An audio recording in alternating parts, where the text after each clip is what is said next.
have right here on 1410 ESPN Radio.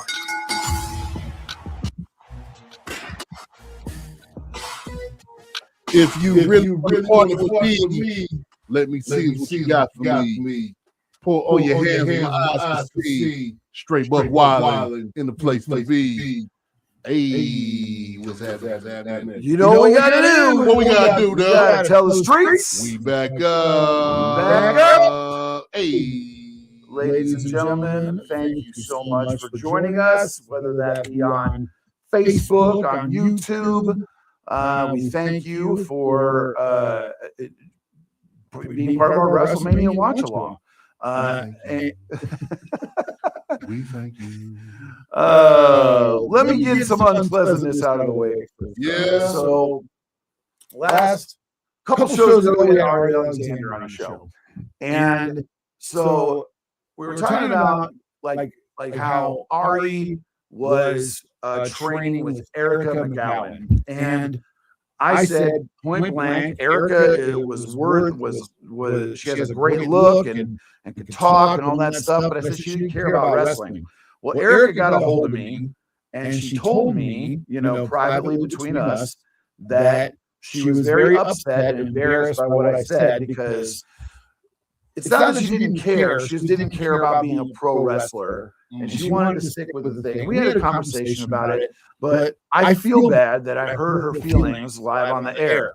So what I want to say to Erica is right now I want to publicly apologize to you for misrepresenting how you felt.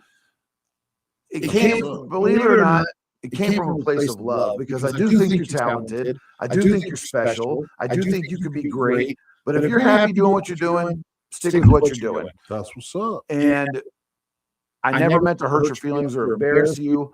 Sometimes I could be very succinct and people take me the wrong way. That was one of those times. I'm not going to say that I did. I'm not going to try to blame shift or duck it. All I can tell you is I'm sorry that I hurt your feelings. And now the whole world knows. All good. I'm echoing, apparently, according to Angel French. I was about to say, yeah. Am I echoing? My speaker's off. Let me do this. Boom, Am I still echoing? Are we still good? We still good? Check. Let me know. I was about to say, we don't do no echoes around here. Check 1 2 1 2. Mic check 1 2 1 2. Blue light special, aisle 5. It's like Remember real, yeah. Oh man, the blue light special. That was it, baby. That's taking it back right there, man. That was the original online targeted display advertising. True story. That siren went off. You were going straight to the Levi's jeans, weren't you? Everybody was going to the Levi's jeans. It was the Levi's jeans and then the video game section. That's right. Because when they had the video games, they had a little display going with the little slanted TV at the top. Yeah. Broke your neck trying to play. But hey, oh man, I won second place in the NBA Jam tournament at 13 and Gratiot Blockbuster. Oh, in Detroit. Now, second place. Is it NBA Jam or NBFTE? I don't remember. I remember I played as the Pistons. Mm-hmm. The guy who beat me for the win played as the Bulls. Ooh, so they had Bill Cartwright, Horace Grant, and Scottie Pippen. Yeah, and I had Lambeer and Isaiah. Yeah, I challenge you. You challenge me. Challenge them. Make sure your peoples is there. Cards subject to change. NBA Jam edition. We should do that on Twitch. We should do that. Hey, coming soon. It's going to go down in a major way. Morgan Moon says, playing hooky because it's his birthday, slacker. Yeah. Sarge is not here because it is his birthday. Happy birthday, Sarge. Enjoying dinner at Applebee's with his wife and son. So if you haven't wished him a happy birthday yet, drop by his page and wish him a happy 94th birthday. Happy birthday to the Sarge. Happy 94th, Sarge. Happy 94th. And save us some steak, too. And here's some drop off the riblets. You a riblets guy? I am a riblets guy. I love riblets. The problem with riblets is it's like Marion's Pizza. Like, bring me like the tray. Yes. You know what I mean? Like a cafeteria, serving tray of riblets. Because you're eating the things like, 50 at a time, probably, right? Pretty much. There's nothing to them. We get you and then you get the little blooming onion. I know they don't serve the blooming onion, but if you try to do the blooming onion with Blooming the onion's side pretty good. somewhere, man, look, you talk about good eating. Chili's does it and Outback does it, right? Yeah, I believe so. Yeah, Yeah, pretty good stuff. I ain't had a good blooming onion in a while. Who has the best appetizers, do you think? The best appetizers. I would have to probably have to go with Chili's. Chili's. They have a chicken and steak nachos with like cheese and jalapenos and sour cream on it. That sounds pretty good. Every time me and the folks go there, always got to get that. Is it like a big tray of them? It's a big old tray of nachos. Is it a sharing thing? Yeah. Oh man. Well, there you go. And I'm getting like 3 or 4 of them bad boys. Yeah. Man. Yeah. It'll get you raw. Get you right. Car subject to change goes to Chili's. Yeah. You know what I wish they still had, even though up? it would kill me now? Because I'm allergic to peppers. Chi-Chi's. A celebration of food. That's yeah, right, yeah. Man. They used to have that Mexican cheeseburger. Yep. With all the different cheeses on it. Oh my God. So good. Some of that good stuff right there. It was good. It was good. It make me hungry, man. Speaking of hungry, we know some wrestlers that are hungry for their opportunity at WrestleMania 42. Hey, I gotta tell you, overall, the card is kind of the build. You know what? Let me get it right. Yeah, go ahead. The wrestling looks like it's going to be great. Yeah, the matches look great. Yeah, I don't care. I don't care. Yeah. The build has been terrible. You sound like me because, like how you said, the build has been terrible, and it's like, how can I get excited? Oh, it sounds like it's no type of video package or, promos or anything like that. You remember a long time ago when they had those press conferences? Yes, I missed them. The John Cena Triple H press conference. Yes. From WrestleMania 22. Yes. Where they painted it like, even though Cena was the champ, he was like the underdog in the match. What a great match that was too, man. Oh, I loved it. One of the best WrestleMania main events, in my opinion. Oh my God. It was so good. But that press conference, it just had the big fight atmosphere. Yes. That's what they need to be doing next week with Roman and CM Punk. They need to get them in the ring together or backstage together, like on the panel. And they need to because that's honestly been one of the best builds. We're going to talk about that next week, though, because this week is dedicated to night number one. Night number one of WrestleMania. Now, I've got the card. Obviously, we don't know the order of the matches until the night of. But I pulled what the card is, and we're going to talk a little bit about it. The first match I want to talk about, I think it's going to be great. I really do. I really think it's going to be awesome, but I don't care because there's no heat. Unsanctioned match, Jacob Fatu versus Drew McIntyre. Yeah. Yeah. How do these guys go from being perfect strangers to unsanctioned match in like 2 weeks? Yeah, and that's the same thing I thought too, because the build of it was, I think the last time we saw them together was they were falling off a scaffold and off a SmackDown. Yeah. And it was like a backstage, and that's what they ended the show on. Wasn't there that cage match? Like it was a couple months ago where Jacob slammed the cage door in Drew's face or whatever. So there's a little bit of something there, but folks, when we're talking about the psychology of wrestling and we're building up to a match that is an intense confrontation, like an unsanctioned match. An unsanctioned match in professional wrestling is a match that's going to get so wild, it's going to get so crazy, it's going to get so dangerous, and the combatants in the match hate each other so much that due to insurance reasons, the company is not sanctioning the match. So the best unsanctioned match, in my opinion, again, back in 2002, was Shawn Michaels versus Triple H. It's Shawn's comeback match at SummerSlam 2002, probably the best second best pay-per-view of all time. They had this incredible match, but Triple H showed up in his wrestling gear. Shawn showed up in his Dutch boy haircut. He sure did. He had the wife beater on and the jeans and the boots and but the reason for that was because Shawn only wanted to do that one match and retire. And that's why the finish was kind of like it was. It was, it was a roll up out of nowhere, which is kind of unusual for an unsanctioned match. So Shawn got the win barely, and then Triple H immediately got his heat back by smacking him in the head with the sledgehammer. Yep. And it was a bloodbath, folks. Both of those guys were just whacked. They were sauced. Blooded. So, but it was great. It was a really good match. It was a really good, intense match. But for that match, you had 20 years of them being best friends and DX. And you had all the controversy of Triple H will never get out of Shawn's shadow. Mm-hmm. Then Shawn has to leave because his back is hurt. Triple H gets a push. He finally gets over the hump after he turns heel and becomes the game. Yep. Then he becomes the guy. And now Shawn's coming back. And Shawn's like, well, from behind the scenes standpoint, okay, we'll use Shawn to get Triple H that much more over. Mm-hmm. Right. But then but you had all that history with each other that you could hate. Like, this is like Triple H. I'm jealous of you. Mm-hmm. I need to beat you to get the haters off my back. Exactly. That's a reason to have an unsanctioned match. Right. Not, hey, we're going to throw you two guys together and let's make some magic happen. But I think it's going to be good. Yeah, I think it's going to be good too. Like pen to paper, I think it's going to be an excellent match. And Jacob Fatu, man, he's got that style where it's like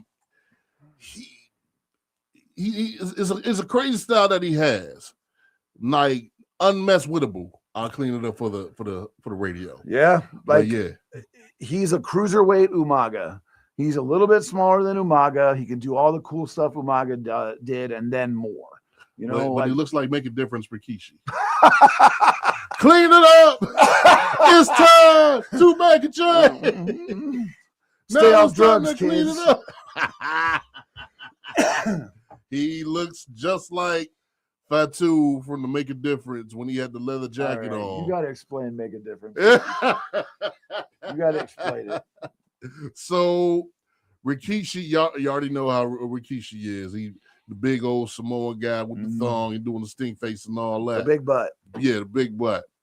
So way before he started being Rikishi, he had many characters. He was Fatu as the head shrinker. But what I'm talking about right now, Sultan? Yeah, he was a Sultan. Yep, I remember that too. They said he had chopped out his tongue to not talking like that. That was to have the manager. So what I'm talking about right now is Fatu, Make a Difference Fatu.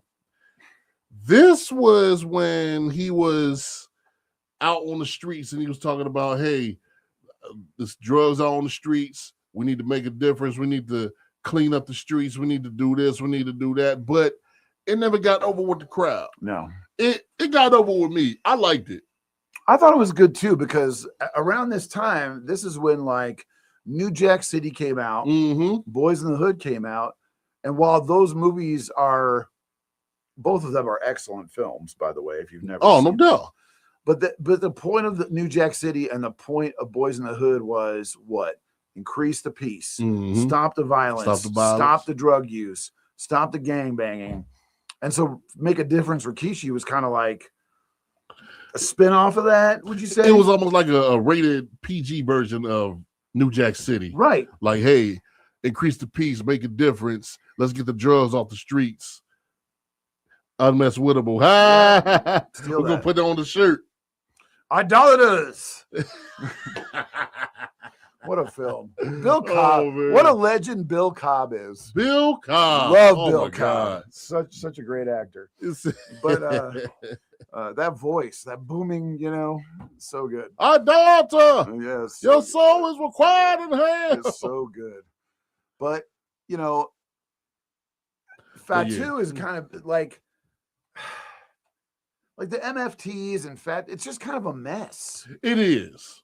Because I think what they got going on right now is the MFTs and the Uncle Howdy and all them. Yeah. We've seen it already. Let's move on. And it kind of, to me, it would have made more sense to put Solo Sikoa in this. Yeah. Because you got to have Drew on WrestleMania. Oh, no doubt. But why aren't you putting him in like another slot? You know what they should have done? What's up? Because we'll get into this in a little bit. Oh, yeah. It kind of boils my blood. Uh-oh. Why take the belt off of Carmelo Hayes to chuck it on Sami Zayn? Zayn and then flip it around to because Trick's probably going over. Oh, no doubt. So why didn't you do Carmelo and Trick? Maybe because it's heel or whatever, heelish, whatever. But why didn't you do Drew and Carmelo for the U.S. title? That boggled me and have too. Drew retain. That We're messed jumping with my ahead, head folks. too. Like, come on, y'all. Ahead, sorry, but yeah, it's right there. It's right there. Oh, no doubt. We got to go pay some bills. When we come back, we're going to get even more fussy. We'll see you in a little bit. Hello, it's John Kozik, founder and president of TurboTrack.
Big Kev, right here on 1410 ESPN Radio. Yeah. We are card subject to change. I'm Big Kev, and this the big homie Ben Chimera on my side here. No SARS this week because it's his birthday, but It's all good. We don't need days off sometime, right? No. No. What's a day off? You know what? Touche. You and I have never heard of a day off. Touche. No touche. days off. We don't do that around here. We don't do that around here. We are sponsored by Cross Colors. Cross Colors. Cross Color Clothing. It's got to come back. I need Cross Color to come back. You get the cross colors, and then you're gonna take your socks off. You can put some Z Cavaricis on. Ooh. You know what I'm talking about? The loafers. Yeah. Can't wear any socks with them though. No. That's not the look. No not socks at all. with the Z Cavaricis loafers. No, not at all. Or you got to wear the Filas. I do have a pair of Filas. I do too. The Grant Hill joints. Yep, I got the Flint Tropics Grant Hills. Yeah, I remember them. Mm-hmm. I remember those. I wear them once a year. I don't want to mess them up. No, can't do that. I love them. Can't do that. I actually think I don't know if they're Filas or Reeboks. I got a Jurassic Park one too. Ooh, They're I think sweet. those might be the Reeboks. They are probably. Those They're might be the Reeboks. ones that are because they're Iversons. That's right. Yeah, They're brown. They got the Velociraptor skin on them. Yeah. We're also brought to you by James Thunder Early's next album because we were talking about Dream Girls during the break. We are your dream girls. So, Love that. Hey, man, I got a question for you, man. There we go. I got a random question for you. Random I've question. seen this online somewhere, and this ain't wrestling related, Okay. but it could be. Okay. Name a song that everyone likes, but you don't. It could be a wrestling theme. It could be any song in the world. Any song in the world That's a that tough one because I'm not I don't really like. I mean, I like music, but I don't obsess over it. Mhm. So I kind of tolerate everything. I would say that's a tough one, man. It's in my head, but I can't think about what the name of the song I'll is. let you think about that. Let me think about the name of the song. I'll let you think about All it. right. While we're thinking about that, we'll move on to the next matchup. This one's interesting. Y'all let me know too. Let me know. What song does everybody love and you hate? I got one. What? Nelly and Kelly Dilemma. That's a really good one. I guess I heard it for like the longest time. Yes. And it's like, man, the first note comes on, and I'm like, time to switch. And she was so hot in Yes. the video, but when she's texting him on her beeper. That tripped me out too. They tried to play like it was a sidekick. Yeah, She's texting him on the beeper. She's like pushing buttons on the beeper. Yeah. Trying to text on Excel, Microsoft Excel. Like, come on now. We knew what was going on. You can't do that to us. Because us equal-eyed people will look at that and say, dog, you are not texting nobody. Cut the stuff. You already know you was on Microsoft Excel trying to text somebody. Nelly, come on now. Nelly, it's over. And here's the TPS report. The paragraph on why it's over. Terrible. But It's the that's a 50% really good one because that was way overplayed. It was way overplayed. It's one of those ones that you get sick of it and then you don't hear it for forever and then you hear it again and you like it and you love it. Like, yeah, by Usher. Yeah. Oh, I'm sick of hearing this. That you don't hear it for like 5 years and you're like, banger.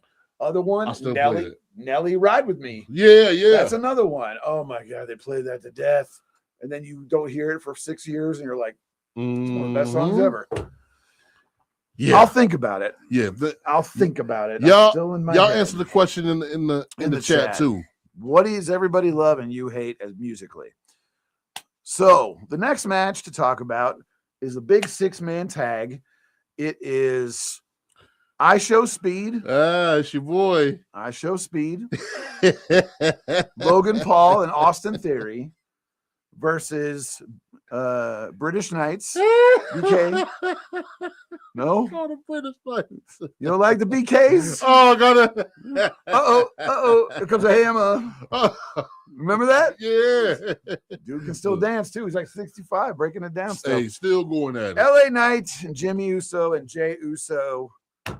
That is so I'm really like starting to like what they've done here with I Show Speed, kind of being like the hapless idiot that's dragged into this, you know? Yes, Because yes. like the Usos are dragging him, the Vision's dragging him, LA Knight's dragging him, Danhausen's dragging him. Right. Like he just can't win. And he's like, all I want to do is just go do my podcast. And everybody just keeps harassing him. It's funny, it's entertaining and good television. Oh yeah, no but doubt. like, do you care about this match? And I'm not saying that's just because of the being a hater, but like, I feel like the tag belt should be on the line. It's WrestleMania, like this should be run back, maybe with LA Knight and I Show Speed as like their managers for the do it for the belts. I was thinking so too. What do you think? Am I off base here? No disrespect to any of the recipients in this match, but this might be a pee break match. You're not wrong, because what's it going to be? Yeah, it's like what's the stakes? What's at hand? Super kick, finisher. Here comes Danhausen, finish. Mm-hmm. What's gonna be the payoff? It's gonna be I Show Speed taking the finish. Yeah, off of the curse. Yep. So like, you're right. This is just going to be kind of like let me go grab another beer and go to the bathroom real quick. And keep it moving. Yeah, keep it moving. I mean, you'll have the match like playing in the background to see what's going to happen, and if something shocking was to happen, you'll run into the room. Yeah. But like I said, it might be a pee break match. I don't know. We'll see. I don't know. I get why they're doing it, because just out of curiosity, between I Show Speed and Logan Paul, they have over 100 million followers on social media, but put together. Yeah. So like, I get the attraction of putting those guys on the show, and then especially in a match with each other. Oh yeah, connected to each other. But like, I don't know. I Show Speed is really good. Yeah, he as an athlete. Yeah, but like, I don't know if he's like Logan Paul. What do you think? Do you like the stuff he's done? He takes really good bumps. Mm-hmm. He takes really good moves, and he's really fast. I think Logan Paul has a little bit of edge on him. Yeah, because he's been doing this for longer. Yeah. I Show Speed, like how you said, he's got that athletic edge to him. Yeah, but Logan Paul's been doing this for a longer time. Do you think that it's like one of those things where, I mean, I Show Speed is on the heel team, but do you think it's like one of those things where I Show Speed just gets tagged in? Do you think it's going to be in the Snooki spot where he gets tagged in and just kind of does a little blah blah blah and then he's out? Do you think that's what it's going to be? He might do some things. Do a couple things. He might do a couple things and then cursed. Yeah, be uncursed. Be uncursed or cursed. Yeah, he probably might be uncursed and then. You ready for some haterade?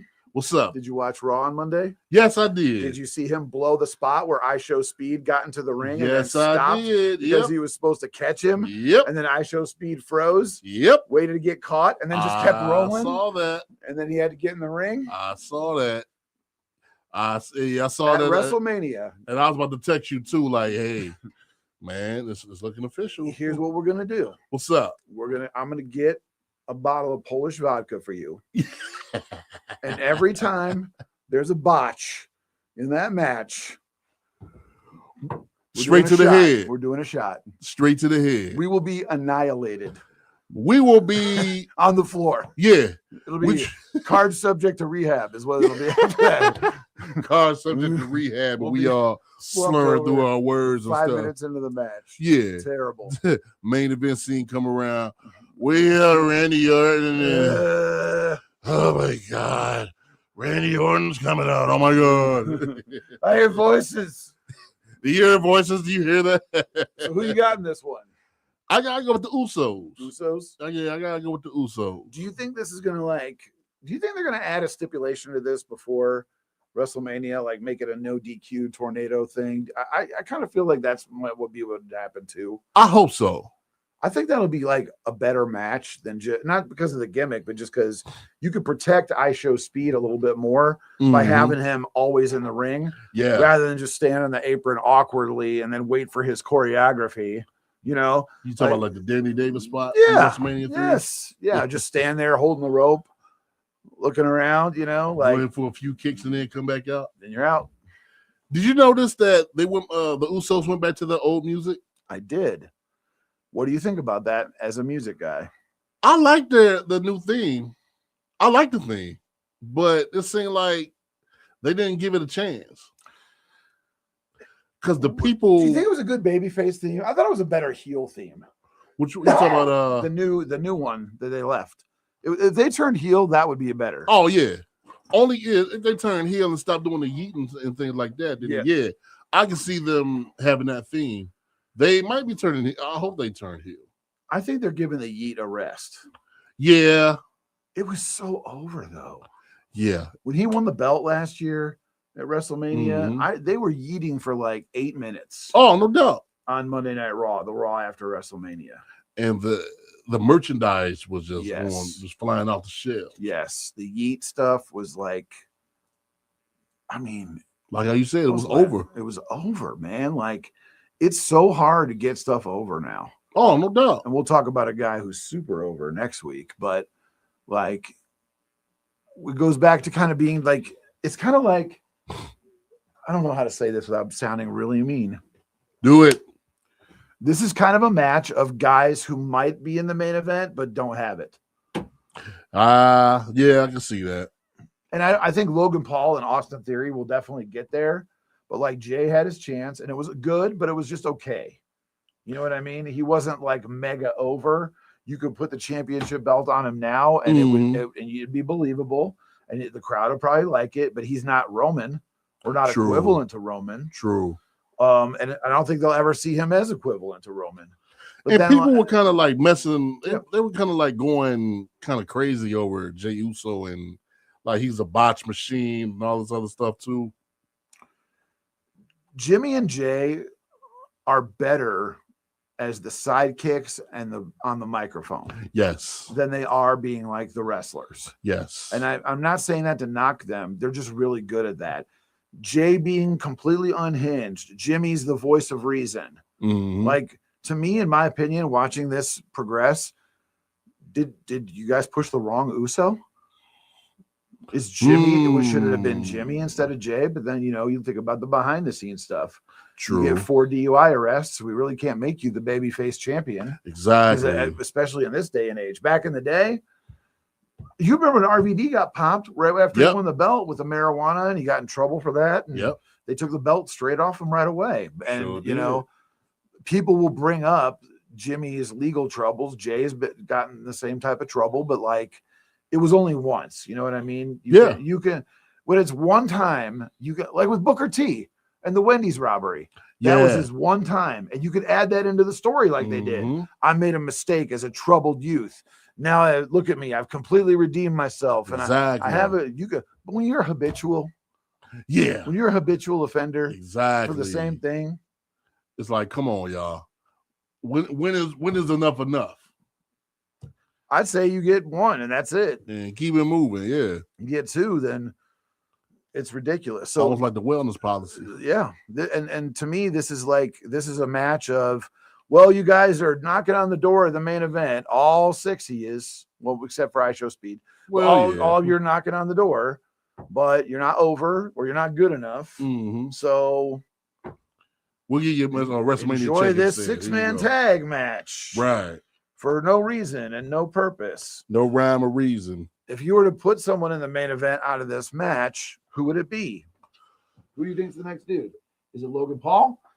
I'd hate to say this, but with him getting wrestling, with him getting like the showmanship and things like that, I can see him being next champ. The next guy? I can see him doing that.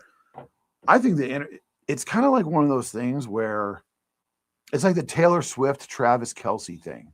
Yes. Like, if he was the guy, he'd bring like most of his viewers with him. Oh, no doubt. Yeah. Because of his huge following on the internet. And I think a lot of those would be girls that like him. You know what I mean? A lot. Yeah.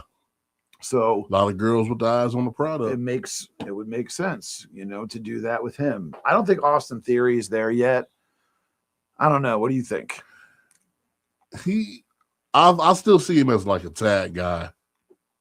He could probably do it like on his own for right now, but I still see him as a tag guy.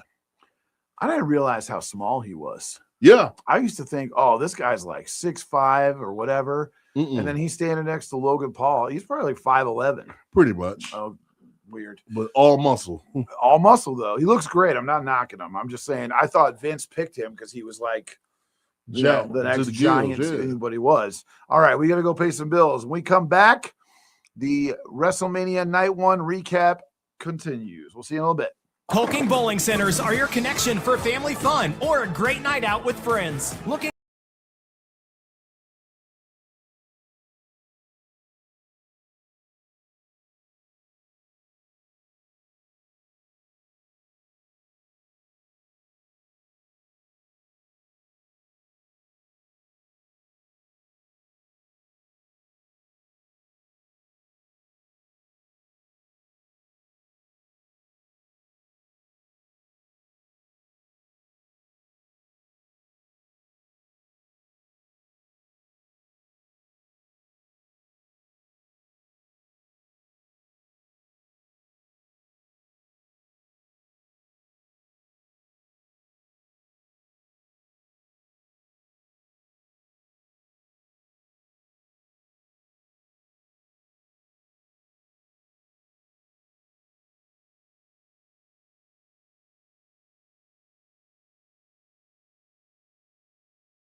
Big Kev, right here on 1410 ESPN Radio. We are card subject to change. I swear, some of the combos that we have up in here, man. We got to get we talked about it. We got to get the uncensored version going. Got to. We got to. And we are sponsored by the toy Clackers. You remember those Clackers? Yes, I do. Yes, I do. Man, I think I went through about 3 or 4 of them bad boys a month. Where'd you get them? Dollar store? Yeah, dollar store. Folks, we're down memory lane here. Back We got down cross memory colors. lane. We got Z Cavaricci's, Z Cabaricci. blue light specials. Oh, man. If y'all know what the Clackers are, this is what they are right here. Them bad boys right there. Yep. Your parents will come get you. They take it away. Knock it off. Yep. And all you hear was Those are the good old days. and then Now everybody's got a tablet and smartphone. everybody got tablets and We're just smartphones. Clicking plastic around. That was our sophisticated Oh childhood. man. Watching and then playing Super Mario on the Nintendo. Super Mario. And then if dinner time come around, Then they're what? like, hey, you trying to get some pizza? Okay, cool. Yes. Bigfoot. The Bigfoot. The Bigfoot. Folks, you won't believe this. But it was a pizza, like a Detroit style deep dish pizza. Mm-hmm. Was it? How long was it? Was it 3 feet or 4 feet? I think they said it was about 4 feet. 4 foot long box, just a straight line of pizza, and it was baller. The best $20 you ever Best spent. $20 you spent. What do you think about Little Caesars Hot and Ready? Because you and I are in a unique position. Mhm. Being from Detroit, having family in the Detroit area, being from Detroit, you and I have had Little Caesars, like real Little Caesars, like Little Caesars pizza treat, Yeah. like the real one. It's a lot better. It's a lot more expensive, but it's a lot better than a Hot and Ready. But for the price, Hot and Ready's pretty good. When you say Yeah, I like the hot and ready. Hot and Ready's not bad. I like the But hot we and need to ready. bring back the Bigfoot pizza. You remember like the little small brick and mortar Little Caesars? Mm-hmm. Used to go up in there. My parents used to go in Little Caesars. We used to order the pizza, and then we'll have to sit in the van. In the van and eat it. Now, not necessarily eat it. We just had to sit in the van and wait until the pizza got done, Yes. and then we'll have to take it home, and then we'll enjoy it. Like At Little that. Caesar, Little Caesar's pizza treat, they would have. They weren't like riblets, but they were like rib halves, Yeah, like little Remember that? halves. Yeah. like a rib cut in half. Mm-hmm. And then they also had some shrimp, like a shrimp cocktail The sauce. show, Remember that? Yeah. And then, Wow. and of course, the crazy bread. Oh, Everybody man. loves crazy bread. Got at it. It wasn't complete without the crazy bread. Crazy bread's pretty good. True story. Back to wrestling. Back Because, into it. because we're down memory lane today because we're not too thrilled about the WrestleMania card.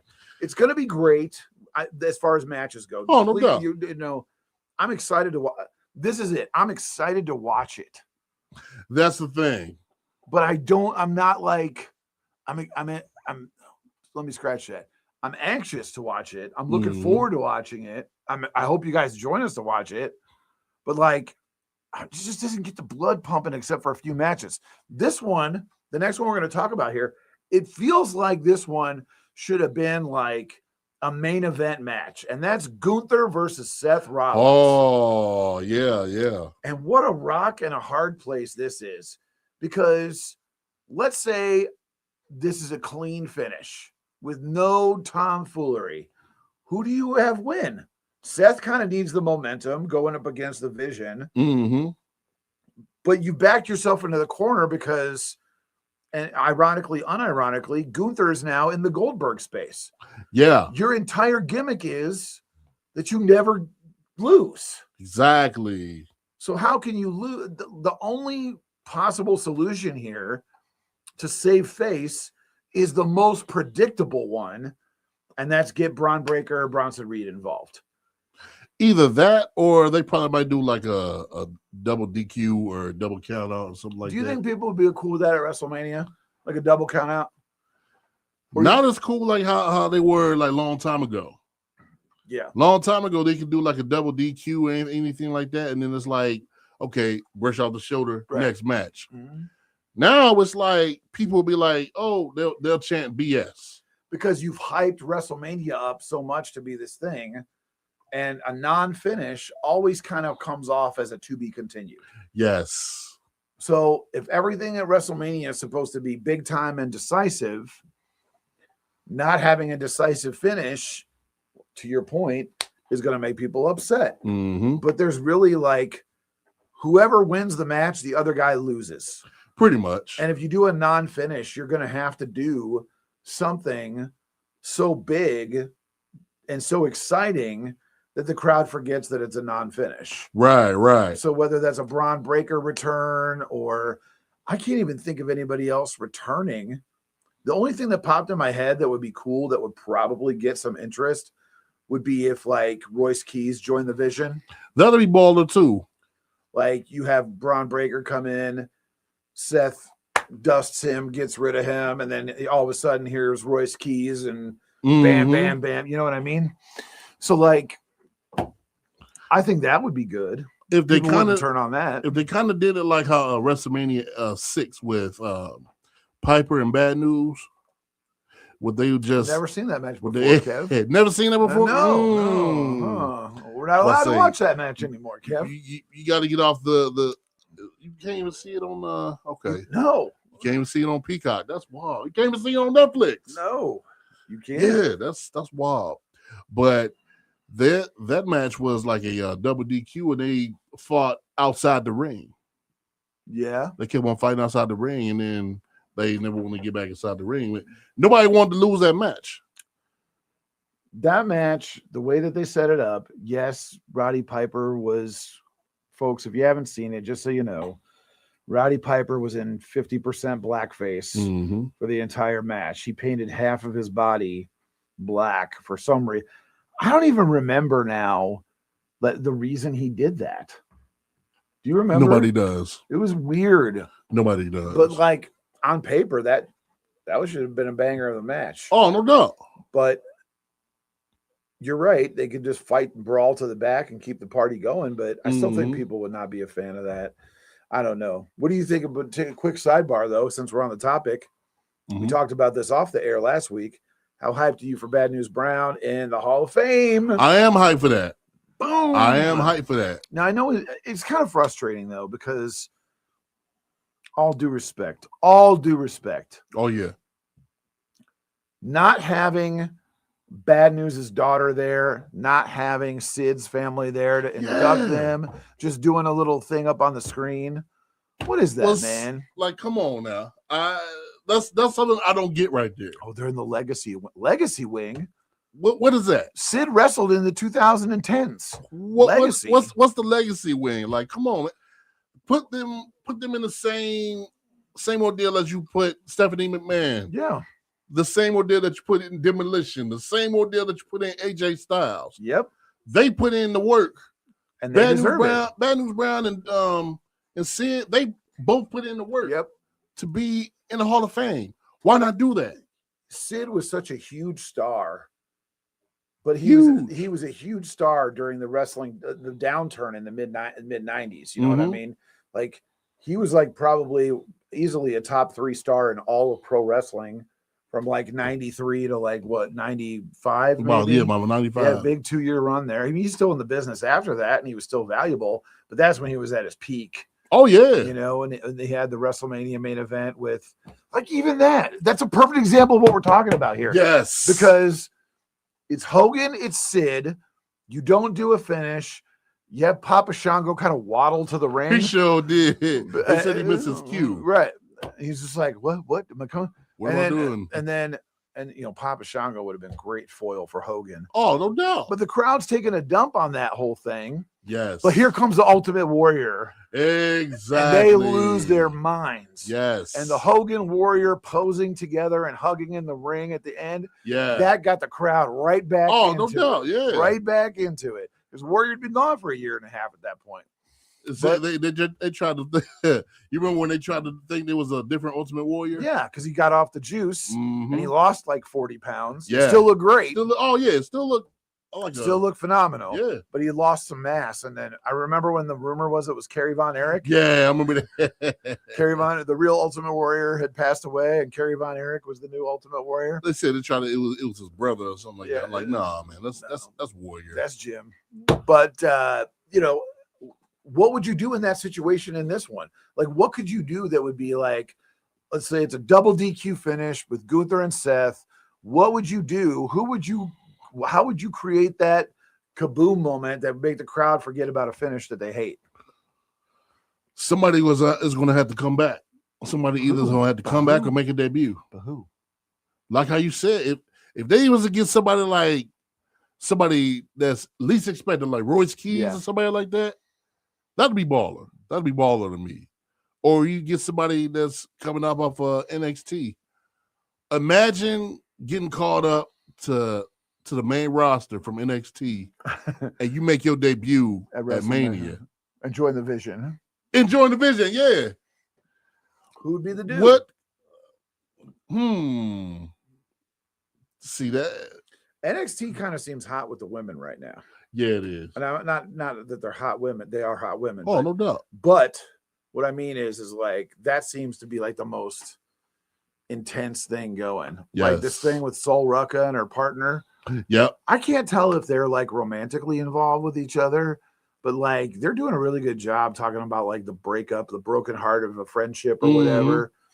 So like I can't tell if they're trying to hint that they're romantically involved with each other, but whatever they're doing is really working because there's a lot of heat behind that angle. But what guy would you bring up? If you was to probably get somebody like Tony, and I know he just won the belt, the NXT belt, the NXT title, but if you was to get somebody like Tony D'Angelo, okay, I can see get that. somebody like him to Tony D'Angelo. Do you think that like it's an Ethan Page or Ricky Starks time? You know what it could be for them to be a part of the vision and to be a part of that show. I could probably see Ethan Page doing something like that. Yeah, because I like Ricky Starks a lot. Yeah, me too. But I think that like Ricky Starks, I don't know how to say this right. He could be on the main roster, but I kind of love he's like the king of NXT. Yes, He's like him being like the top guy there and being kind of the gatekeeper for everybody else. To me is like, I don't know. What do you think about that? I mean, yeah, I like what they're doing with it because, like how you said, it's something different. You know, something different that's going on with Starks, and he's kind of like, how can I say this? Like mini Rock. Yeah, he's got that kind of charisma. Like I run the show, I'm the guy. Yeah, and he helps get other guys ready and get them up and get them over, and that's kind of where Sol Rucka was for a while. Sol Rucka. I don't know. She's such a gimmick to me though. Like. She doesn't know how to wrestle. She's just really like an athletic super freak. So you don't like the move that she does from the turnbuckle?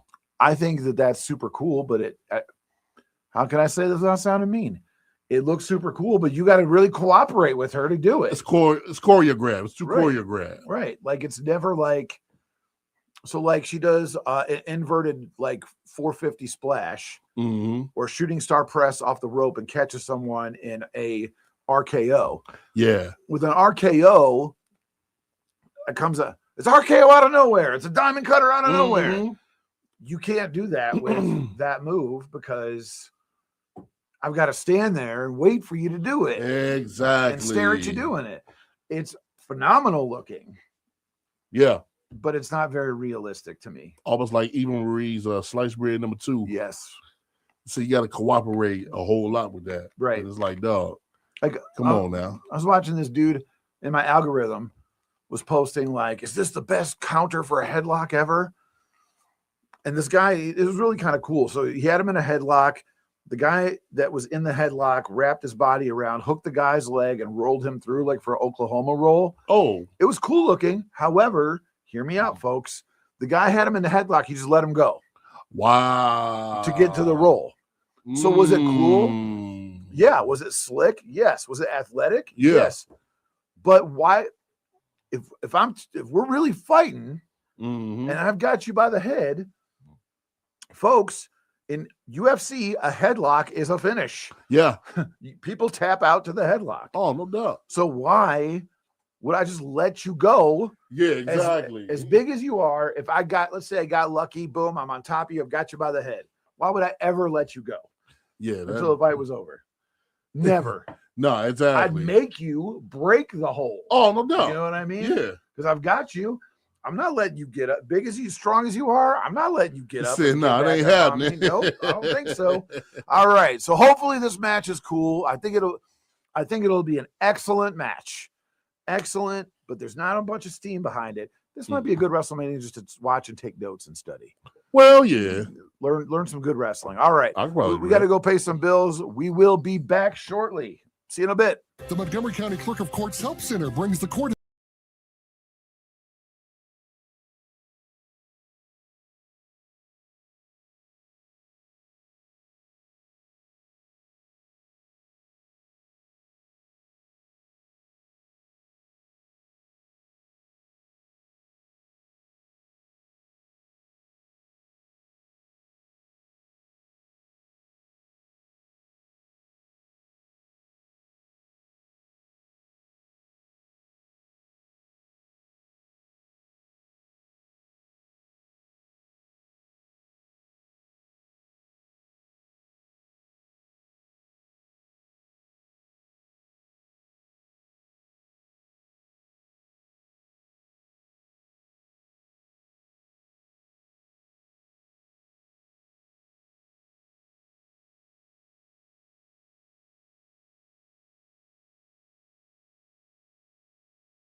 Radio. Ladies and gentlemen, we are in the second half of Card Subject to Change. I'm Big Kev, and we got the big homie Ben Chimera on the side, repping all Detroit Lions gear Every day. all day, every day. And we are sponsored by Dada Clothing. Like the Dada Man? D-A-D-A. Bill Nunn's another great Bill actor. Nunn is another one. Pure, just pure unadulterated, man. Oh, my God. Regarding Henry, when he's Harrison Ford's Yeah. therapist. Oh, film. man. Excellent film. Angel French, I don't know if we acknowledged it, said Old Town Road is one of the song that she hates that everybody else likes. But I don't think she's being honest there, because from what I understand, she's got a Lil Nas X poster like in her living room. Oh, she does. Yeah, it's the one where he's got the pink spangles and the pink cowboy hat on. Oh, yeah. Yeah, he's got like the pink sheriff star and everything. You know, he's got, remember like a Scary Movie, you know, he's got the shirt up like that. Yeah. She's got that poster like right in her living room. So like dead smack in the living room. Right in the middle. Right there. Right in the middle. So She's big fan. Go ahead. Check this out. I got a little story for you. Okay. And talking about Dada Clothing. Yeah. You remember when a long time ago when they had those pop-up shoe spots that was be on the corner like Gettysburg and other spots like that. Yeah. They would sell shoes for like $29.99 or something like that. And they were vacuum sealed. Yeah, it was plastic. all vacuum sealed. Yeah.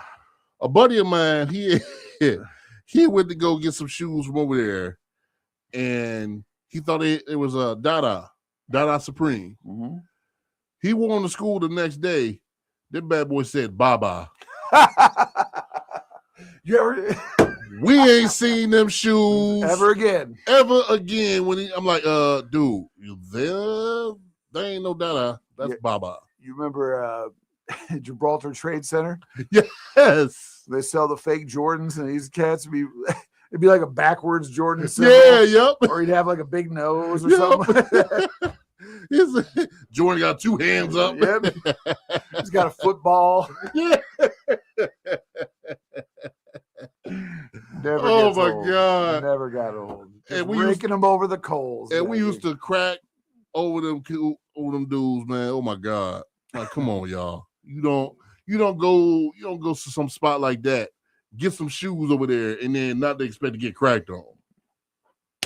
Every time. Playing the dozens at lunch. That's what we did. Read this comment from Angel French here. She says, Lil Nas X is my favorite rapper. I love the way he dances and his lip gloss. Angel, I'm with you. I like the sparkles. Hey, he's glossy. You like it? I love it. He's glossy, like LL Cool J.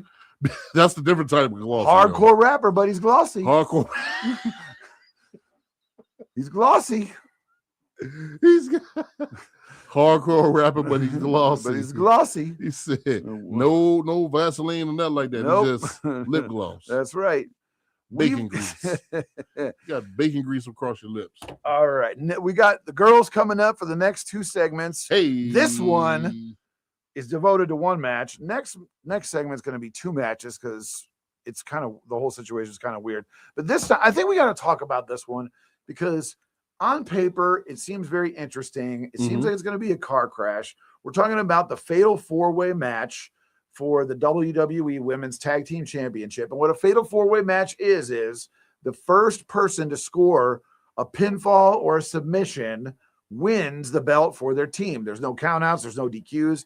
Why? Because you got 8 people out there. It's Nia Jax and Lash Legend. Yep. I'm loving that combo, by the way. I love it. They look so good together. I love it. Versus the Bellas. Versus Alexa Bliss and Charlotte Flair. Okay. Versus Lila, Valkyria, and Bayley. Now, I don't understand. I've been watching this, and I'll be honest, I don't understand a lick of it.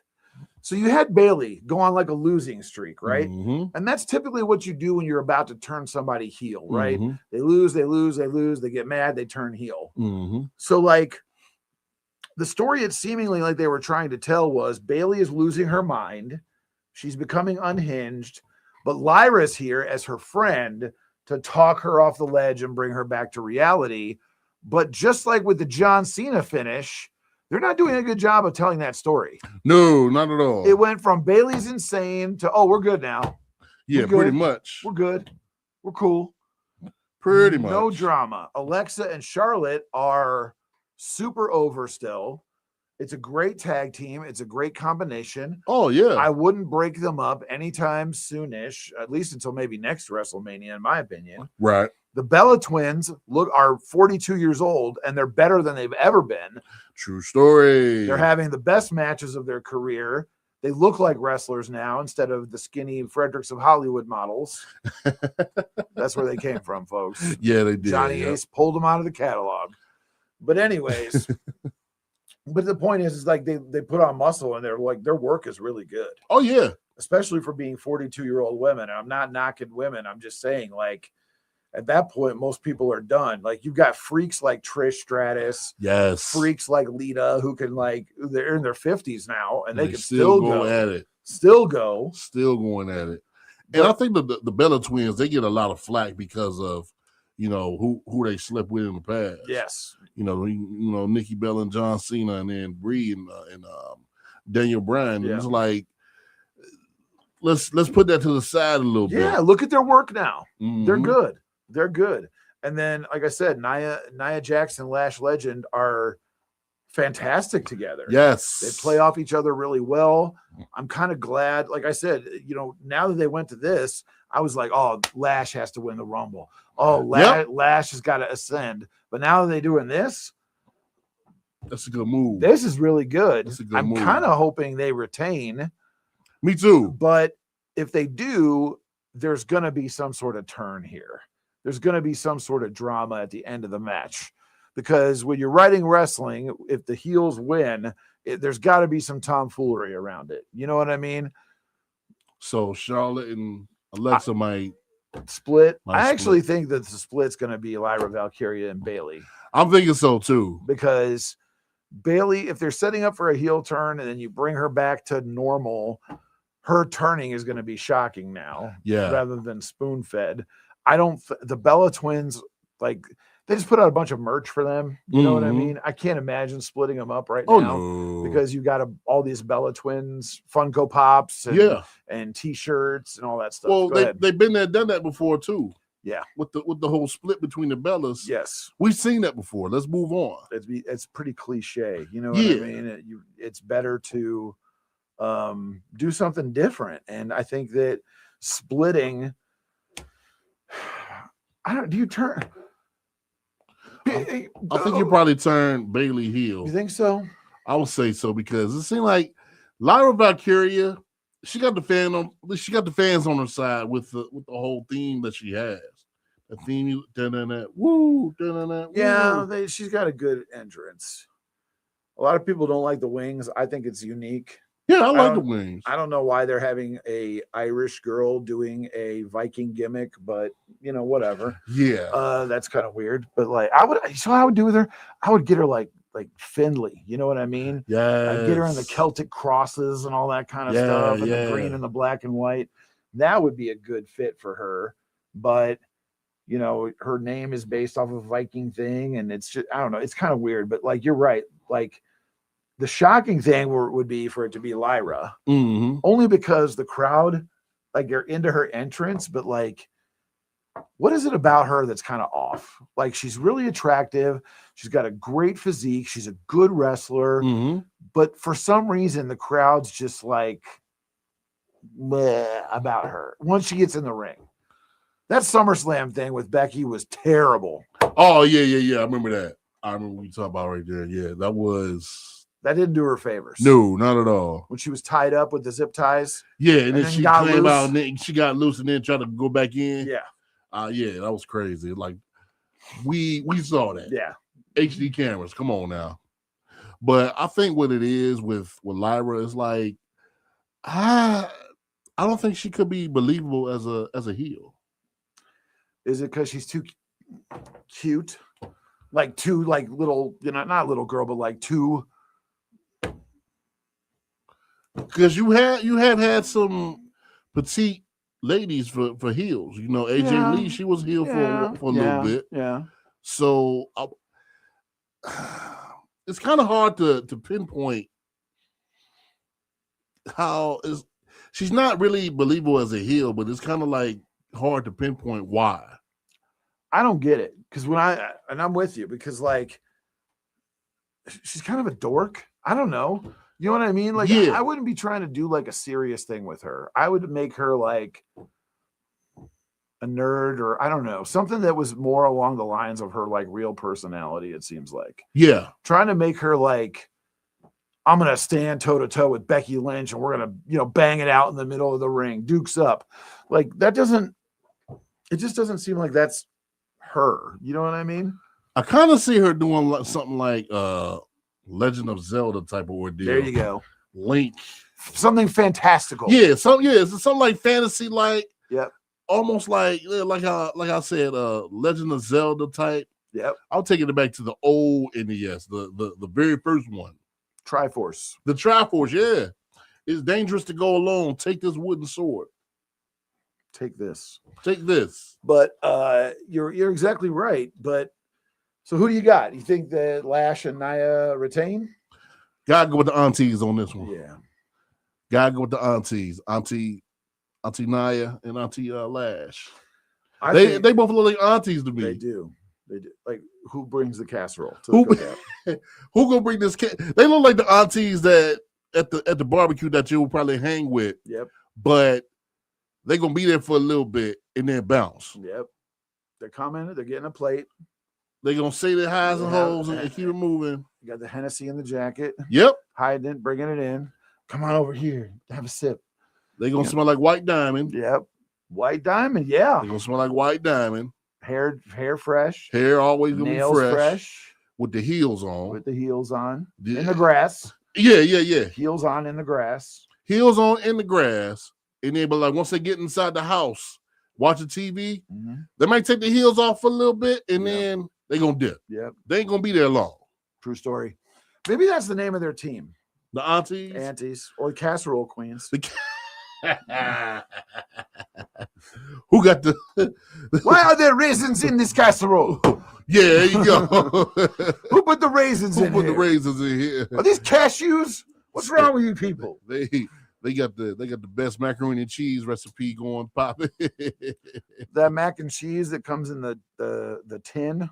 Yeah, You gotta cut it out like lasagna. Yeah, and just cheese off it. Got the cheese coming out. That's right. They got the hunch punch in the back. Where do you think you go after this with like Charlotte and Alexa? So like if it goes like how we think it's gonna go, and you got a breakup and a heel turn, and you got the heel aunties retaining, you got Charlotte and Alexa there just kind of like in this nebulous gray area. Do you just keep them going and then like run it?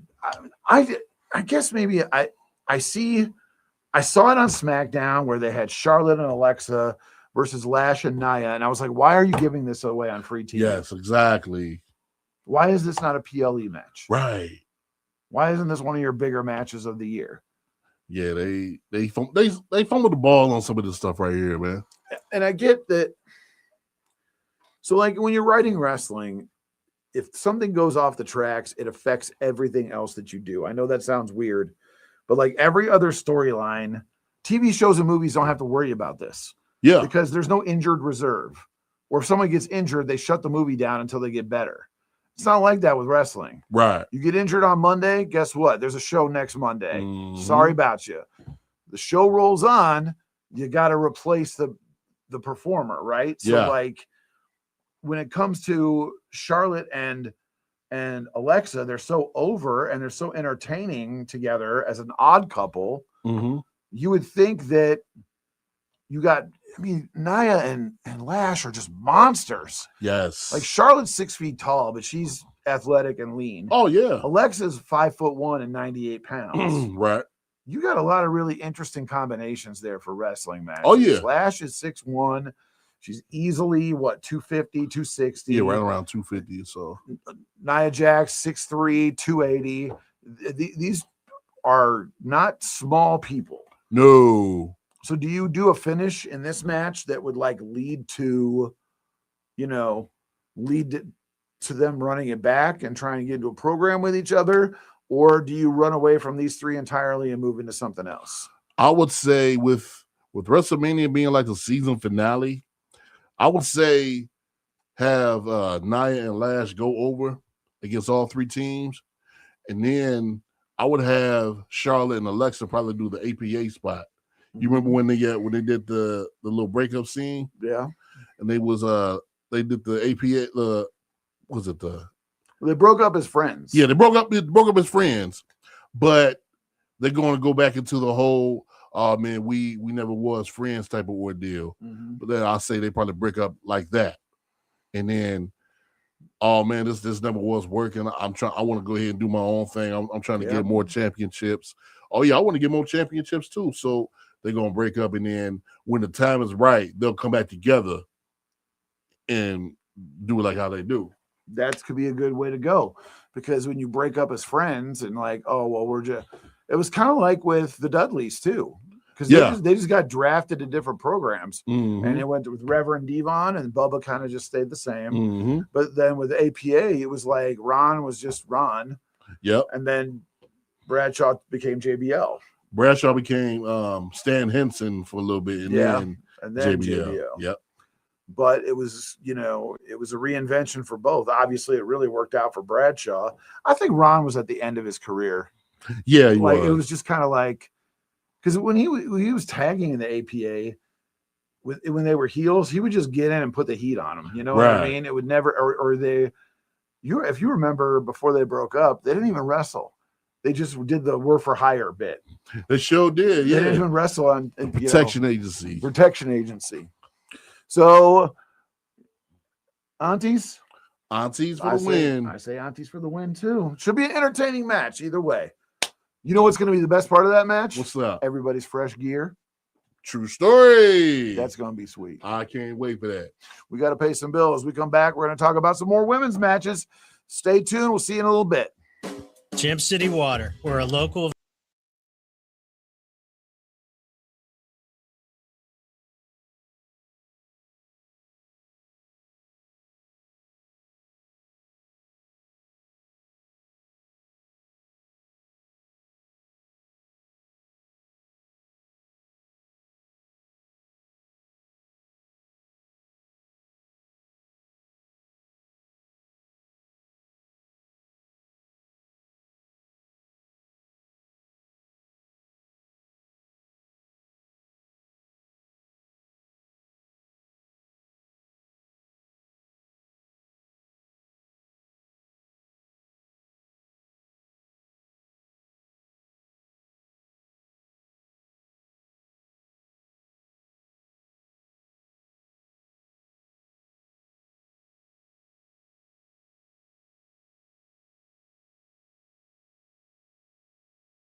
Big Kev, right here on 1410 ESPN Radio. Nope. Hold it. Hold it. We are cards subject to change. You got to hold it. I'm Big Kev.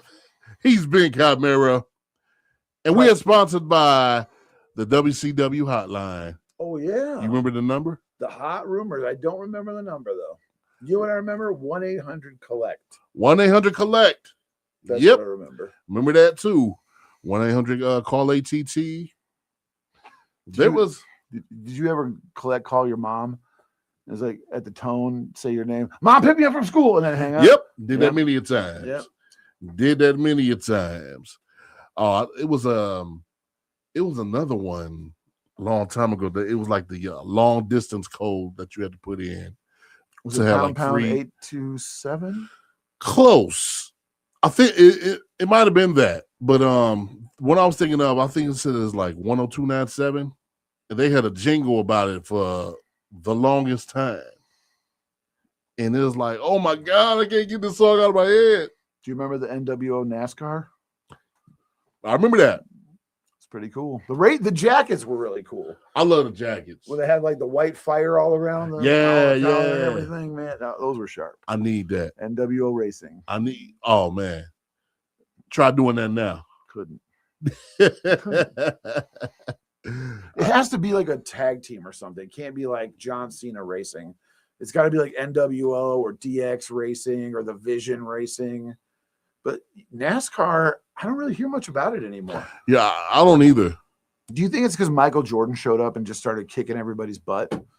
Probably. Because he won their championship last year. Sure did. I did forget about that. He won the big what is it, the points accumulation trophy? Mm-hmm. So I don't know what it's called. I'm not a NASCAR guy, but like he won the whole thing. Yeah. He had the cigar and he had the pose, like he did with the basketball with the trophy. Where's Thurman Sparky Plug when you need him? We need back Thurman Sparky Plug. Where is Thurman? Speaking of, I've seen a recent pic of him. Look good? He still is. He look like he probably still go, but he's looking a little older. I mean, he's in his mid-60s at this point. Probably. Well, yeah. Hair's almost all gone, but yeah, it happens when you get to be 800 years old, like me. 800 years old, still got hair like that. Come on, this now. segment is devoted to 2 matches, and the reason why I did this is because I hated their first one. Let's start with it. AJ Lee as Women's Intercontinental Champion versus Becky Lynch. Okay. I hated their last match where AJ won the belt. Not a fan of it, huh? It wasn't good. The finish was bad. They made the referee look stupid.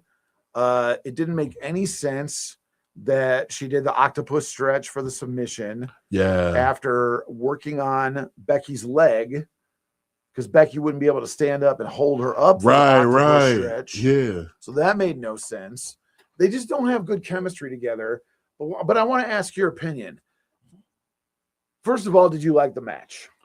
The match was so-so. It wasn't doing it for you. No, it was okay. I'll give them that. It was just okay. So my big question to you in the match was, because when I watched it back to get ready for tonight, I was like, here's what I think the problem is. These 2 women are both 40 years old, and they're trying to wrestle the exact same style they did when they were like 28 years old. It don't work that way. I am in my 40s, mid-40s. Exactly in my mid-40s. Mm-hmm. I do nothing that I did when I was 23.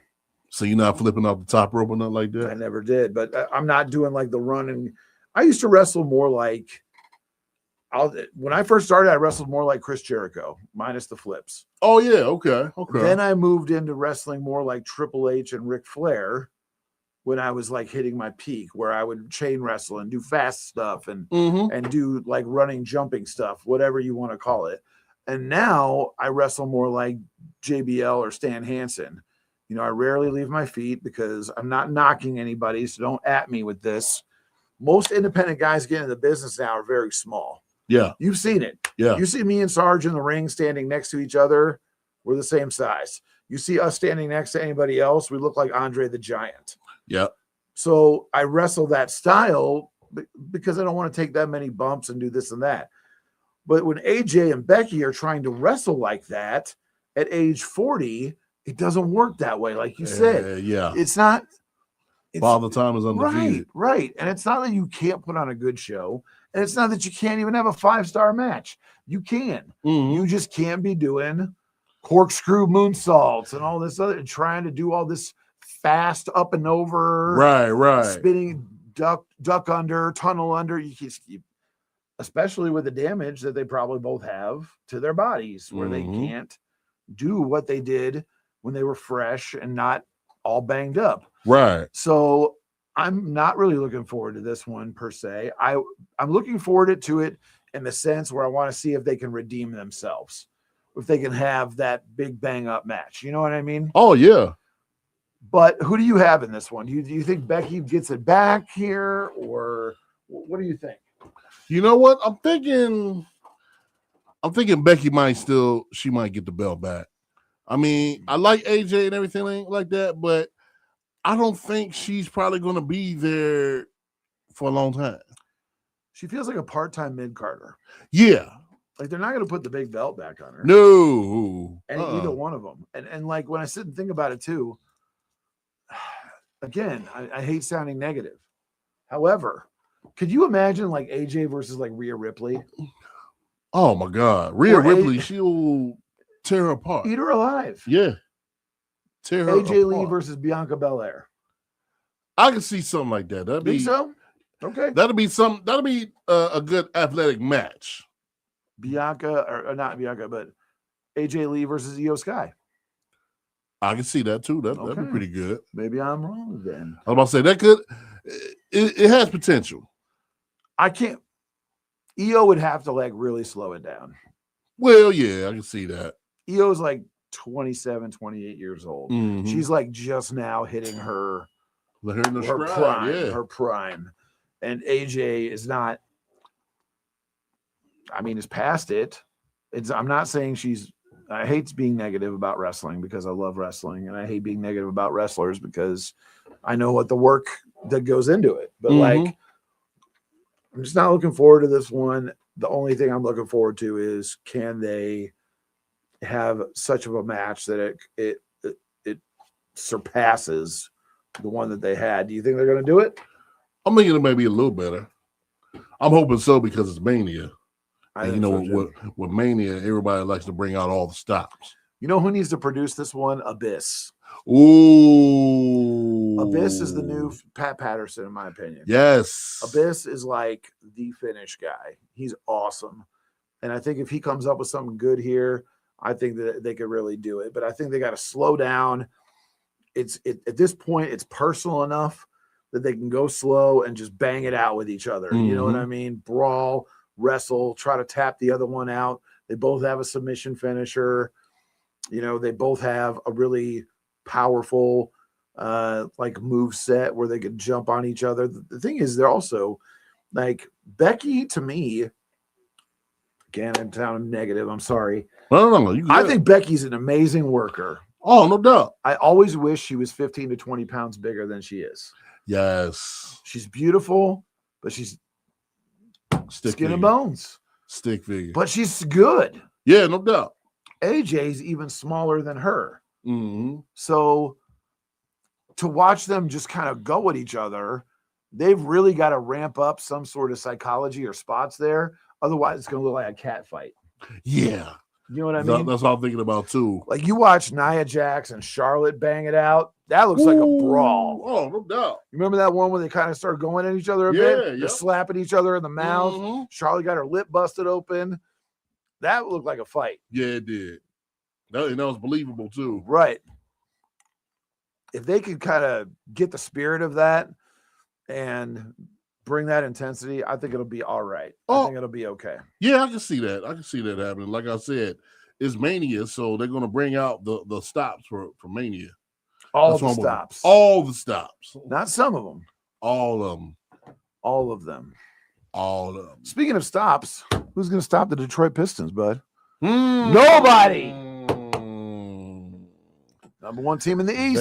Number one I seed. gotta get that to y'all. I gotta get that to y'all. They Y'all- look like y'all the holding it Harlem down. Globetrotters right now. Y'all holding it down right now. I can see Clowning that. people. I'm loving it. So, moving on to the next match here. It's the Women's World Championship match. It is not red hot, White hot, baby. white hot, baby. Stephanie Vaquer versus Liv Morgan. Before we get into the match, though, what are some of your thoughts about Stephanie Vaquer? I got to love-hate. I like Stephanie Vaquer. I I like like too. her. The whole horns thing is kind of throwing me off a little bit. And Because she's a baby face and looks like Satan? Yes. My point exactly. Yes. Why would My you point. have a super over, alluring female baby face Yes. and dress her like the Lord of Darkness? Let's make it make sense. How do you make this make sense? I don't know. Like, if she's a heel, okay. But she's from Brazil. Why don't you do something with that? Exactly. Brazil's flag colors are what? Yellow, green, white, black, and blue. Mm-hmm. It's a super colorful flag. There's so much you could do with wrestling gear with that. You can even dress her up as Blanca from Street Fighter. Give her the orange hair. Yeah, you with the Yeah, orange hair. I love it. Let's do it. But it just throws me off because it's like, I'm just like you. When I see her come to the ring like Satan, Yes. and she's got the goat horns and everything on her Tron Yeah, intro, yeah. with the flames. Let's make it make sense, like I said. So let me ask you this. What's up? Is she not how do you merchandise that to kids? Like, Danhausen is one thing. He's a little goof. Yes. You know what I mean? It's cute. It's funny. Yes. She's playing it serious. Yes. What do you do? I'd probably have to do like a subliminal message on that one. Like, hey, these horns are for, I don't know. I don't wear the You don't horns know. because of this or something like that. I don't dress like the devil because I like the devil. I dress like the devil because it identifies the devil. Yeah, something like that. Yeah. I don't know. You probably do something like that, but like with kids, do you think they probably bring out the That's horns what like I'm that? thinking. Like to me, the easiest merchandising opportunity is the horns. Yeah. But as a parent, do you want your kid wearing Baphomet Satan horns to school? Not at all. And imagine how many calls Yeah. you get. Yeah, your kid is wearing horns like the Lord of Darkness. Yeah, exactly. Or I guess what really gets me too is like, and I know that both of us you're a pastor, you're a Christian. I'm not a pastor, but it's a very deep thing with me.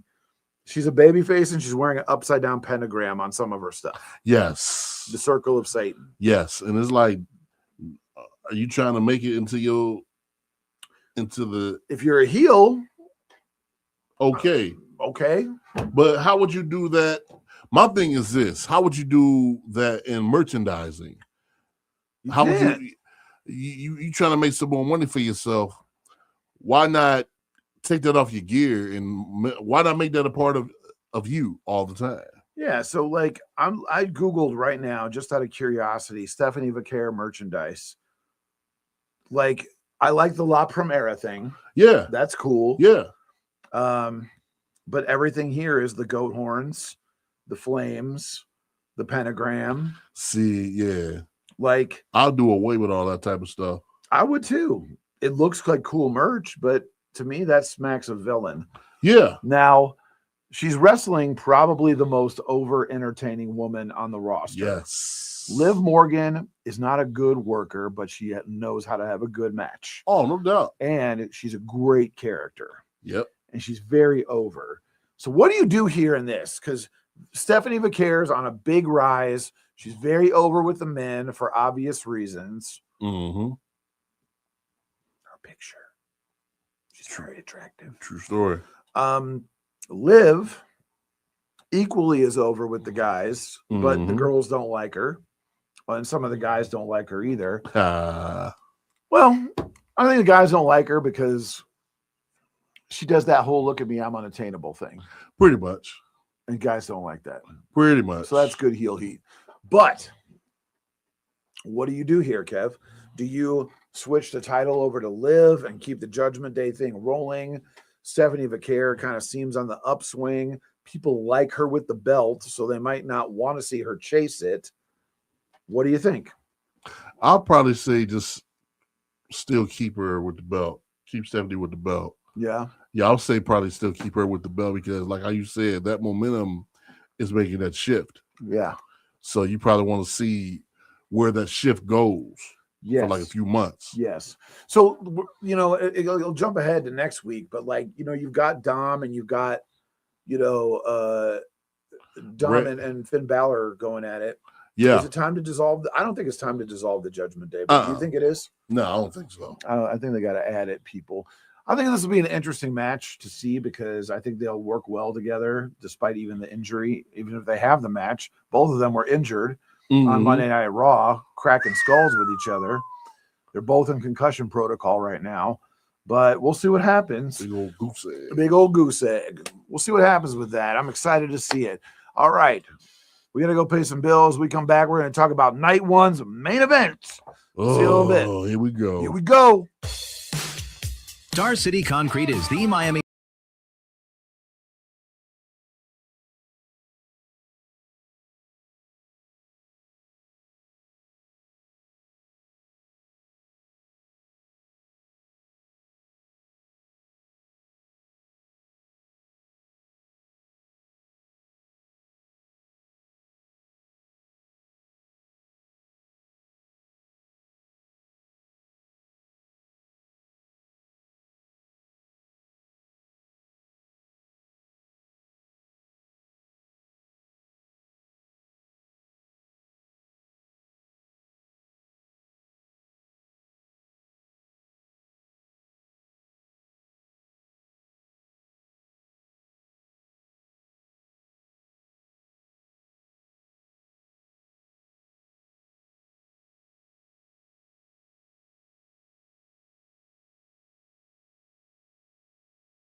ESPN Radio. PR card subject to change. I'm Big Kev, and he is the big homie Ben Camara. Laced out the Lions apparel all day, every day. That's right.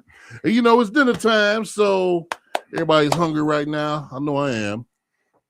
We are sponsored by Don Pablo's. Don Pablo's. Don Pablo's was that deal. Why was Don Pablo's that deal? I don't think I've ever had it. Don Pablo's was a Mexican restaurant. They had all the great drinks. I think they had it was like a special that they had for all the drinks. It was like the margaritas that they had. I want to say it was Tuesday margaritas for like $5 each, I believe. So they said they all closed in 2019. I'm surprised because I never heard of that. Yeah, I was shocked. They had one where I used to stay at over in Fairborn. It was right across, right aside from the mall, Fairfield Mall. Mexican places are like, that one closed, but like they stay open forever because people can just get wasted for like $13. True story. And get a full plate of food for like $8. True story. So you roll up in there with like $26. You're good for the night. Oh, no doubt. Especially for like two people. Oh, download my God. Uber, though. You download Uber. Ah, yes. We don't tolerate drunk driving. No, we don't do that around here. Never. We don't do that around here. And you shouldn't either. Never. Ever, never. Never, ever. And then get on my level. What? What? And then you get the free nachos, the free chips nachos? and the free chips and dip. Every store, every visit. Every visit, the free chips and dip. Was it dip or was it salsa? Salsa. Was it queso? Was it queso? Did you get to pick? You had to pay extra for the sauce for the queso. I mean, Really? Yeah, everywhere you go, you got to pay extra for queso, and it's like the other way around. That's what I thought too. Because salsa's got all the vegetables in it. You know, those can get pricey. Yeah. So I don't know what the deal is. Queso, cheap on the queso. Cheap on the queso. But they do that at Little Caesars hot and ready too, because it's so cheap. You know, you're like, oh yeah, hit me with some of that butter garlic. That'll be $1.95. Yeah, exactly. They get you. That's how they get you. That's how they get you. Then you try to ask for extra sauce at the drive-thru. No good. Oh man, it's 25 cents. For why? For a ketchup packet? Fuck. Ketchup packets. Chicken nugget packets. That's why Chick-fil-A is so good, because they got all the condiments, all of them. Yes. As many as you want. Yep. I'll be the one that take like a handful of them the signature sauce and keep it moving. Keep it moving with a handful. So I'll tell you a wrestling story real brief. What's up? He passed away. This guy was juiced out of his gills. This is 20 years ago. He was from Australia. His name was Miles, the Australian Beaver Hunter. Oh, wow. And he did like a Crocodile Dundee, Steve Irwin type gimmick but he only hunted beaver. So you know what, a double entendre. Yeah. But this guy, we'd be on the road driving around to places, and he'd be like, can you believe that people in America just leave these condiments? He would come out like a sack, and he would just take all of them. Oh, wow. We'd be getting chicken sandwiches, and he'd be getting like salt, sugar, pepper, mayo, ketchup. The whole shebang just bag. Emptying it all out. He brought a sandwich bag and would pump the ketchup. What? True story. Pump the ketchup into the sandwich bag.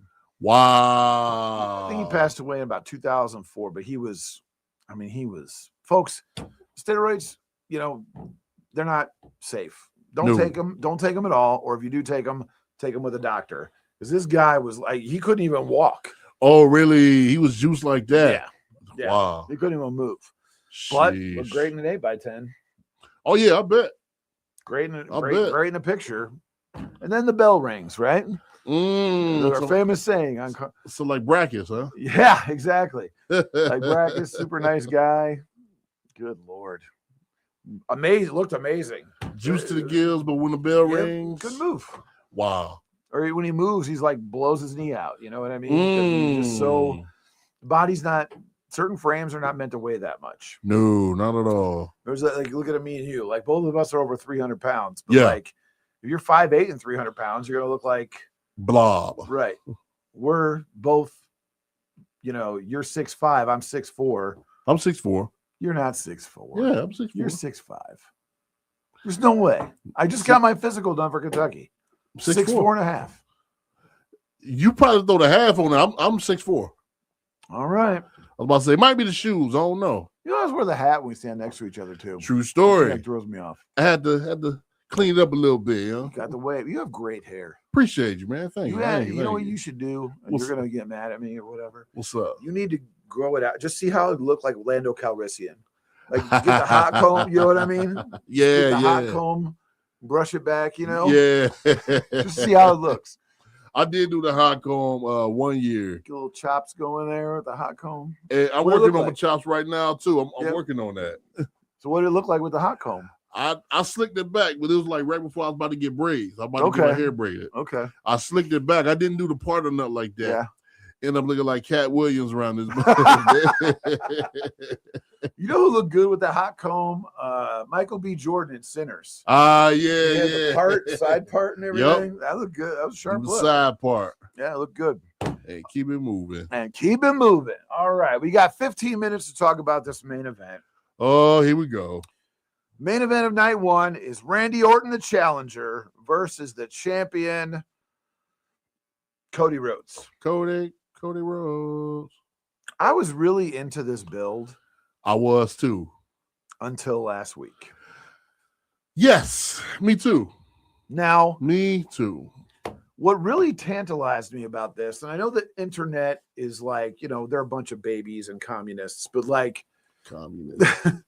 but it's classism, right? Wrestling's always been about classism. Oh, no right? doubt. Have you ever seen like a super rich baby face? Oh, I'm rich. Even if they are rich, dude who made more money than anybody was Cena. Did he run around talking about how rich he was? No. It's always like if they're rich, they're a heel. Mhm. Tully, Flair, $1 Million Man, Say to be honest, yeah. Alberto Del Rio.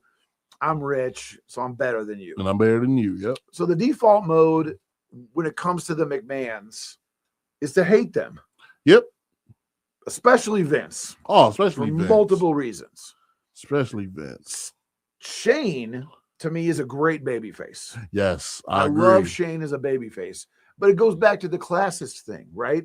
Like Shane's, he's the quiet one. He's the younger guy. He's cool. He's got the cool Jordans, and you know what I mean? And he's like, got the jerseys. he's got the jerseys, and like he's a guy you want to hang out and drink a beer with. Yeah.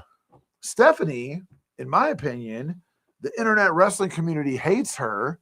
No. I think she's one of the best heels of all time. I agree.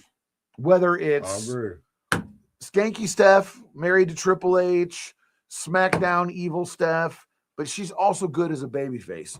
And that altercation that they had on Monday Night Raw, Stephanie and Cody, was that Raw or SmackDown? I'm sorry. Yeah, that was on Raw. That was on Raw. Mm-hmm. Madison Square Garden. Yep. I thought that was really good. And it got me more interested because I'm like, are they alluded to Vince twice. Yeah, they did. Twice. And in wrestling, folks, you don't plant seeds for something unless you're going to do it. Right. Sometimes you do on the off chance, but talking about that being the house that Vince built and then doubling back and saying you're not your dad. You're not your dad, yeah. Real good stuff. Both of them are second generation. In Stephanie's case, she's third generation. Mm-hmm. There's a lot of really good stuff there, and I was very into it. I was into the beatdown that Randy gave Cody with the blood. Yep. I thought that was really good. Great heel turn. They're doing the phone thing, and I was like, oh, who's on the phone? Me too. Who's on the phone? Because they're teasing it. Mm-hmm. Because again, they planted seeds for weeks. Someone's on the phone, and I could have. My money after that promo, he's on the phone with Vince. Yeah, that's what I was thinking too. Because this is WrestleMania. There's going to be some sort of involvement with Vince. Yep. He's been cleared of all the charges. Like, man, he's back in some capacity. Easily. It's Pat McAfee. Pat freaking McAfee. Pat McAfee. And I don't. When I tell you, I was so disappointed when I saw that. I looked at that TV. I looked at my TV like, dog, are you kidding me right now? Are you kidding me? What has he done to be in that spot? To be in that spot. What family ties does Pat McAfee have? Because you know when Randy Orton said wrestling has more than one world family, I'm thinking like, oh, okay, cool. It might be like somebody from the Samoan family dynasty, somebody from the McMahons, or somebody like that. Pat freaking McAfee, dog. I like his work as a commentator. Yeah, me too. And I think when he's called to do something in the ring, he does a good job. Like, you know, he cuts the moonsault or he takes a stunner or whatever. Mm-hmm. I think that he could do that. Yeah. And I'm not dissing Pat McAfee, but no. That was like Paul Roma in the Four Horsemen level, like disappointing, because it's the same thing. Yes. Paul Roma, good in the ring, handsome, jacked, can talk. But Paul Roma in the Four Horsemen. Roma in the Horsemen, like the job guy from WWF. Exactly. Power and Glory. Right. Job tag team. Yep. You gonna put him in the Horsemen for why? For why? Flair, Arn, Tully, Ole, J.J. Dillon, Barry Windham, Paul Roma. But you know, they said that it wasn't Triple H's idea. Whose idea was it? It was the head honcho for TKO. So here's where we get into kind of that discussion a little bit.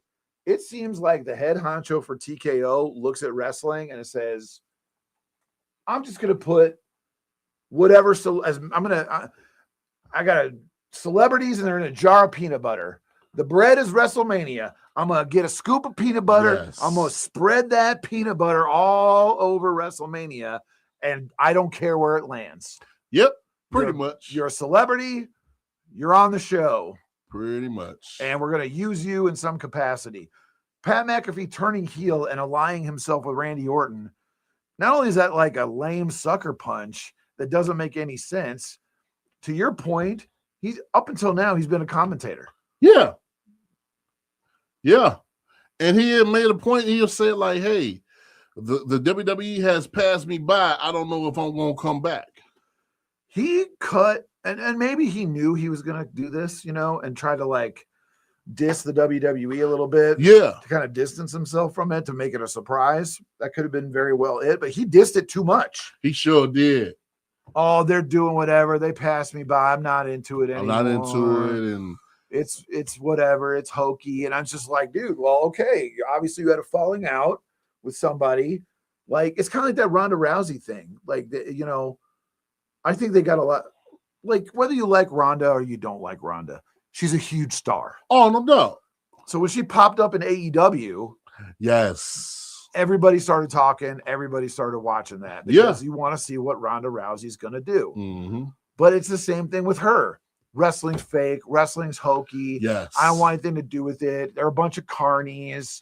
They didn't live up to their word. Talk about the fans and all this other right, stuff. Diss like, the fans. You're not going to get anywhere doing stuff like that. Right. So you jump over to AEW to do this thing, and I'm pretty sure that she'll probably come back to wrestling after this Gina Carano fight. Oh, yeah. They're not going to let her do anything physical until that fight's over.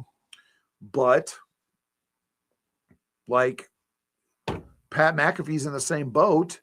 So what do you do here in this match? Do you get Randy Orton another title? And then let me ask you this. What's up? And this is going to be bleeding into next week a little bit. Do you create a super family of wrestling heels? Stephanie / Vince, Roman Reigns, Randy Orton, and then maybe Cody Rhodes. Do you create that faction? Do you create that entity like the Authority where it's talking about powerful families? I think the crowd is done right now with Cody Rhodes as a babyface. Yes, I agree. They sing his song. I agree. They're jumping up and down when he comes to the ring, and then yep, the bell rings and everybody's just sitting on their hands. They love the song. Yep. They love the pyro. They love his intro. But to me, Cody should have turned heel Do you try to do something shocking here? Because the crowd's 100% behind Randy Orton. Oh, no doubt, yeah. No matter what Randy does, they want Randy to win. Do you do like a double turn in this match? I would say do the Stone Cold Bret Hart double turn. Double turn. So I would say so. So, folks, to recap that real quick, at WrestleMania 13, Stone Cold was a strong heel. Bret Hart was the second strongest babyface at the time. He and Shawn Michaels kind of traded places at that time as the top babyface. So they get into this I Quit match. Ken Shamrock is the special guest referee. Mm-hmm. The finish of the match. Now, keep in mind, this is before the Attitude Era, like 2 inches before the Attitude Era. It probably actually kicked off the Attitude Era kind of around that time. Stone Cold gets busted open by Bret, put in the sharpshooter.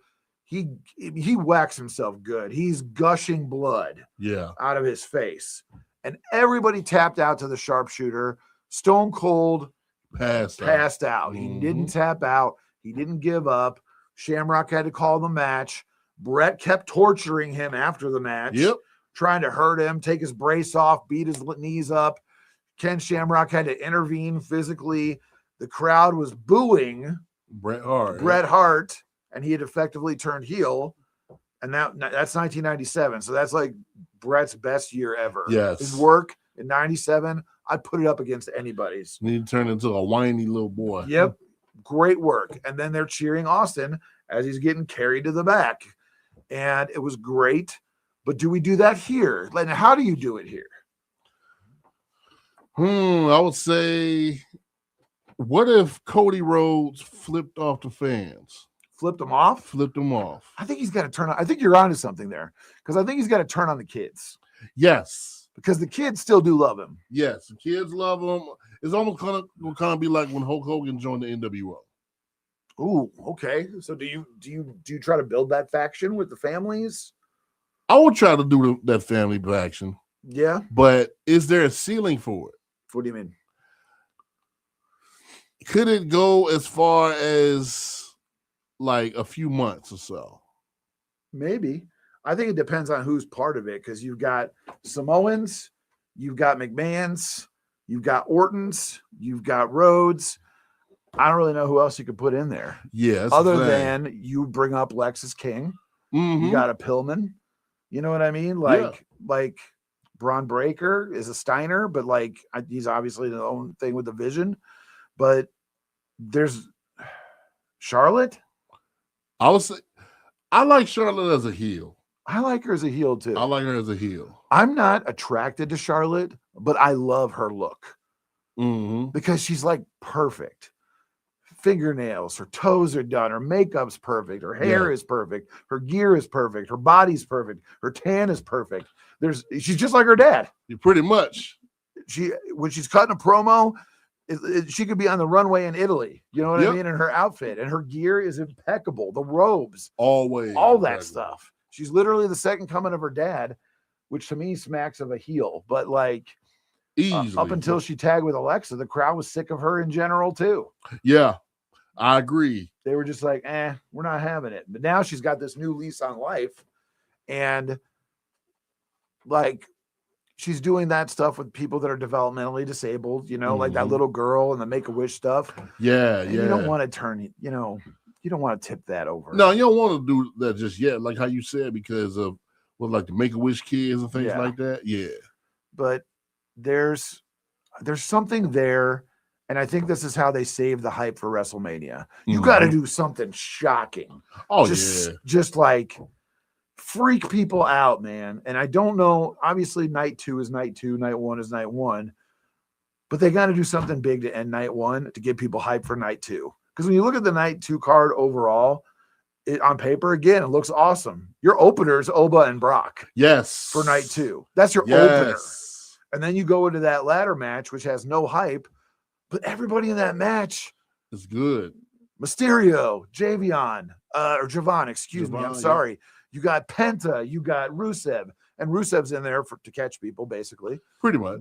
And JD McDonough, that guy can take bumps like anybody, like nobody's business, man. True. So like that's going to be a wild, really like bang bang match, but like I don't Punk and Roman feels like it's going to end clean, whichever way it goes.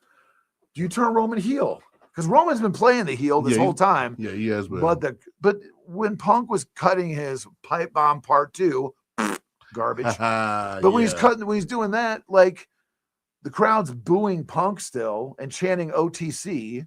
Yeah. And then when he says something and then like Punk had to like take a dump on TKO ticket prices. Sure did. Yeah. And then they started chanting CM Punk again.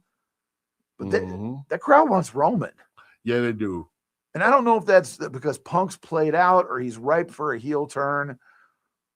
This whole I'm a man of the people thing, when you have $20 million in the bank, right? That's real hard to maintain. Oh, of course. Especially when he said in the promo on Monday, I'm really rich. I could leave this right now. If you're the babyface, why would you say that? Why would you do something like that? Why would you put yourself out there like that, dog? And if you're the man of the people, yeah, a babyface man of the people, why would you say I'm rich and I can be out of here anytime I want?